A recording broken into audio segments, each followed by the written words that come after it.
Come here, come here, come here, come here, come here. Come here. Andy Meyer is working to make his living on his land. These ladies may have laid some eggs for us, I don't know.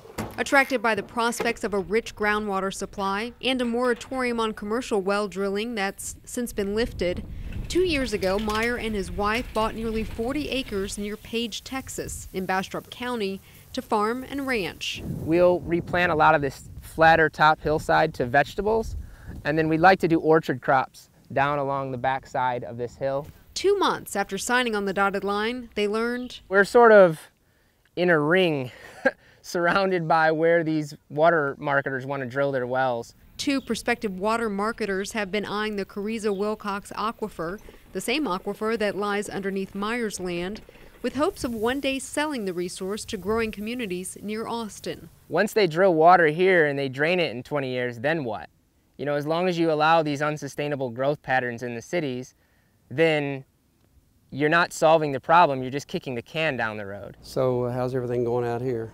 Bastrop County Judge Paul Poppy is also concerned about commercial companies pumping water.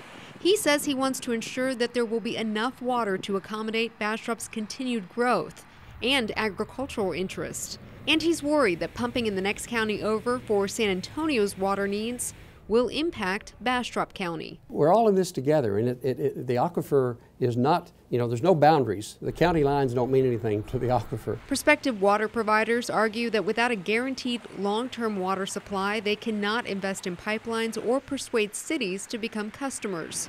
Cities like San Antonio. We're not taking the water, we're leasing it, we're buying it, we're putting money back in their communities. Robert Puente heads the San Antonio water system, which is working on a $3 billion pipeline project.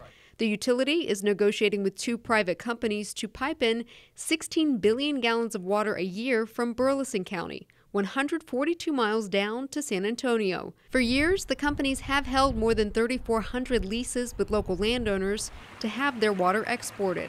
Anytime somebody walks up and says, hey, how would you like some more money? Well, that's pretty enticing, I guess. Gary Westbrook has led the Post Oak Savannah Groundwater Conservation District, which controls the rich aquifer in Milam and Burleson counties, since its creation more than a dozen years ago. So our concern has always been, how do we allow property owners to use their property rights in groundwater, but still protect the resource long term? Many farmers do think there is enough water to go around, and they see selling water as a needed revenue stream. I think it's difficult to make a living solely in agriculture, almost impossible now. Confident in the Post Oak District's ability to protect the resource, Kenneth Lauderdale, a longtime Burleson County property owner, began leasing his water rights years ago. And the farmer, rancher, and owner of a crop dusting company hopes to soon collect royalties from the sale of his water. Well, we feel like that a little extra revenue would help us a lot here on the farm. It's just always, we've always made our living on the land, the farm, so any extra source of income is probably beneficial to a lot of people, including myself. Andy Meyer might disagree, but he's not going anywhere. We're committed. We're in whether we like it or not. 2 divergent approaches of how to best handle the same precious resource. Reporting for the Texas Tribune, this is ALANA ROCHA in Bastrop County.